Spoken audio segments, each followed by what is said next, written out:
found in North America as well as some parts of Canada. Now focus your attention to the middle staircase with Akil with Oscar.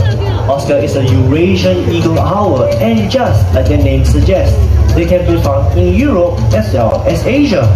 Now last but not least, focus your attention to the noisy one on my left hand side. We have end with Midnight. Midnight is a Malay fish owl, and they are also known as the Baltic fish owl.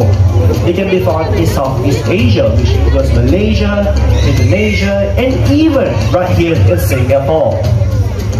Now owls are known to be the quietest raptors when it comes to their flight. How many of you believe in me? Can raise up your hands. How many of you will say that owls are the quietest raptors when it comes to their flight? Okay, not too many of you, but today is a lucky day as Midnight will be flying over your heads and showing you the unique adaptation that these owls possess. Now for that to happen, I need everyone to remain stood down, keep your hands to yourself and focus your attention to Midnight.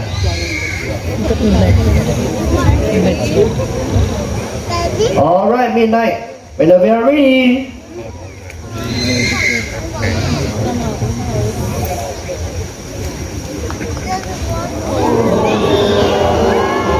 There we go. Now wasn't that a wonderful flight? Let's give a round of applause to Midnight. Now as Midnight is going to take some time to get back to the trainer's glove, I'm going to ask you guys a few questions. Now first, when Midnight flew over your heads, do you realize any sound coming from his wings? No. How about his mouth? Yeah. Yes, because it's a very talkative bird.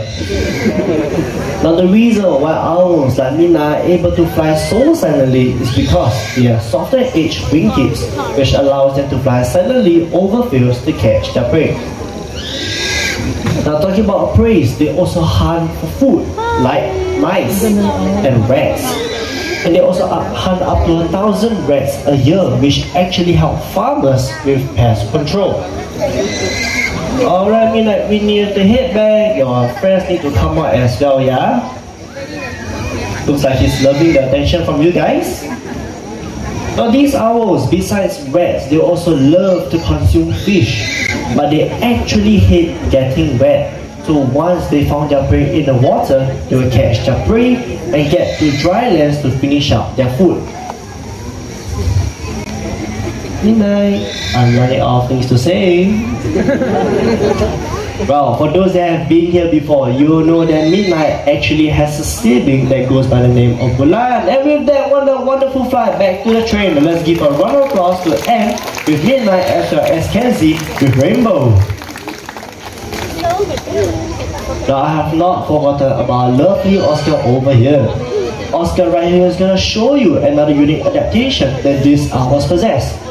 I'm going to grab this perch and let Oscar settle down. I'll ask you guys another question.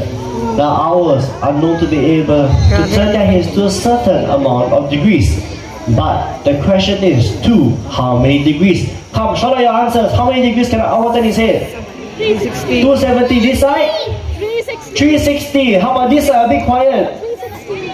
270 this side? 360. 360 some more? 360. What? 500? 500. 360. Okay, my bad. Now, for those that say 360, give us a round of applause. So that we can try harder next time. Now for those that say 270 are indeed correct, because if Oscar were to do 360, his head will just pop off. And we don't want that to be a horror show for tonight, right? Now I believe I have done too much talking. I'm going to let Akil as Oscar show you how it's done.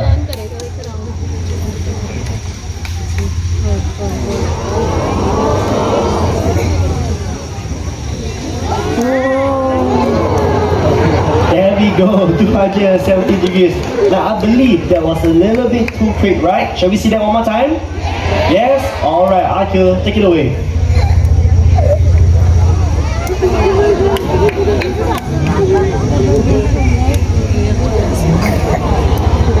There we go, 270 degrees. Let's give a round of applause to Oscar as well as Akil. Now the reason to why owls are able to turn their head to 270 degrees is because as humans we have 7 neck vertebrae, while these owls actually have an amazing 14 neck vertebrae, which gives them the flexibility to turn their heads and scan for their surroundings.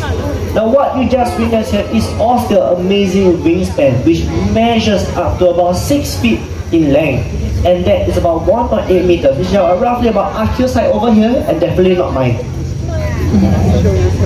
Alright, and with that, let's give a round of applause to Akil with Oscar once again.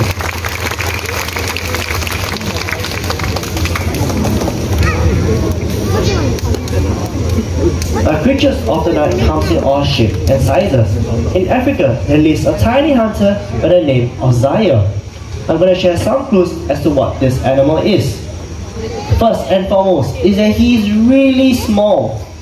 Second clue is that he has really large ears. And last but not least is that he lives in the Sahara Desert. Are you guys able to guess what the animal is? What? Fennec fox? Some more?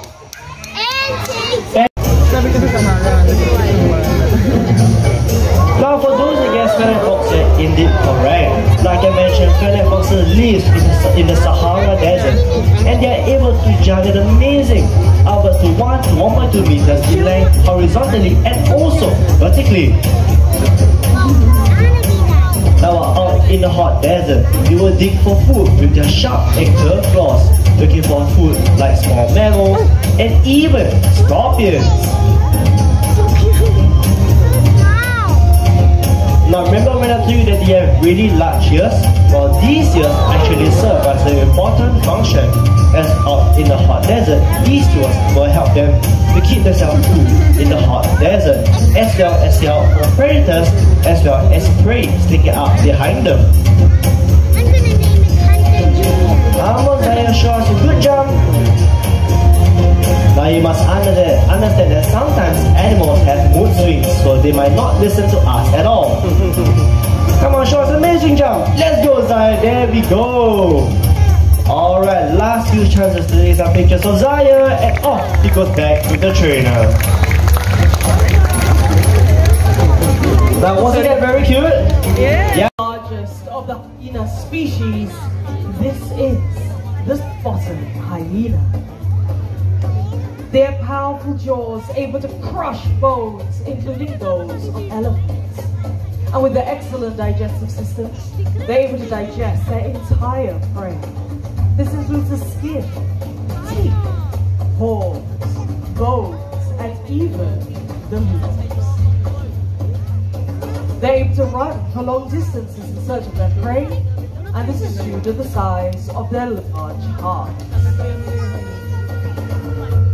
Spotted hyenas live in this enables them to dig into burrows, hook at their prey, and pull it out to eat, which is what Xiaomi is hopefully going to demonstrate to all of us here today. You saw Anne put something rather tasty inside that hole there, that burrow.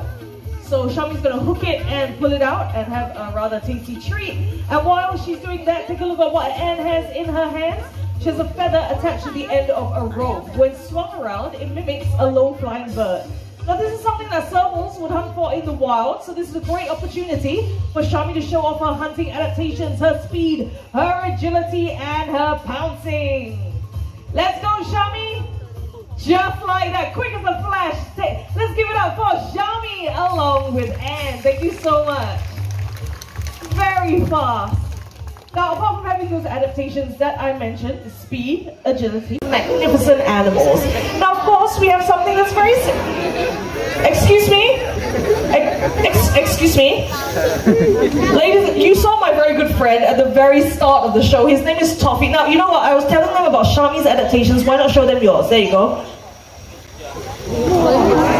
Look at that, ladies and gentlemen. Now, Toffee over here is a white raccoon, and raccoons have dexterous paws.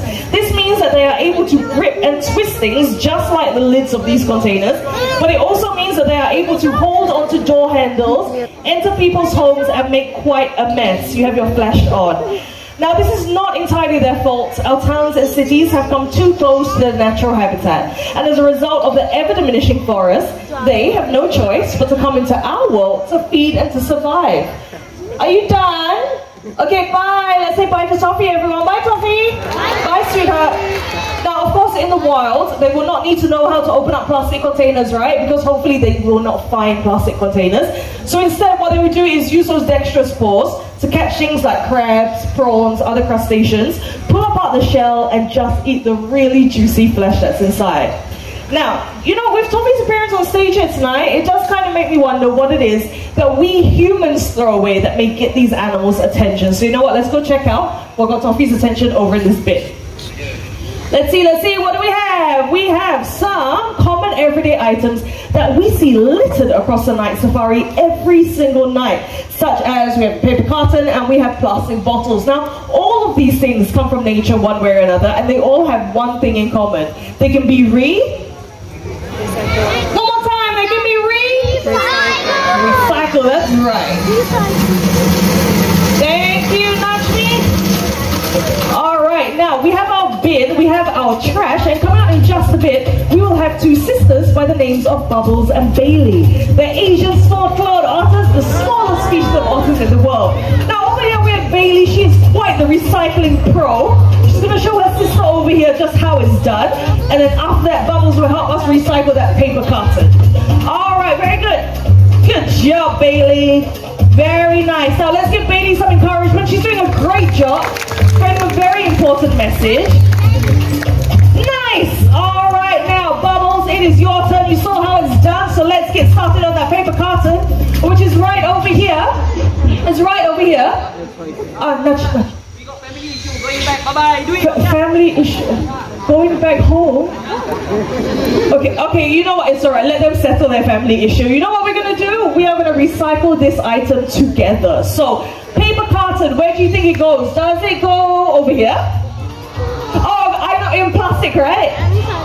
No, so where does it go? Others, very good. That was Bubbles and Bailey coming out here to share a very important message, and that is to reduce, reuse, and recycle. That's right. Now, as our journey through the night comes to us in the wild and the fragile environments that they call home, what we do makes a difference, and it is up to us what kind of difference we want to make. Because the greatest threat to our planet is the belief that someone else will save it for us. On that note, we hope you had a great night here tonight. My name is Kenzie. On my right hand side, we have Don, who presented the first half of the show, along with Rainbow, the Great Horned Owl. Left hand side, we have Akil, along with Midnight, the Malay Fish Owl. Sounds and lights, we have Charlene. And thank you to each and every one of you for being a fantastic audience. Take care, stay safe, and good night, everyone. Bye-bye.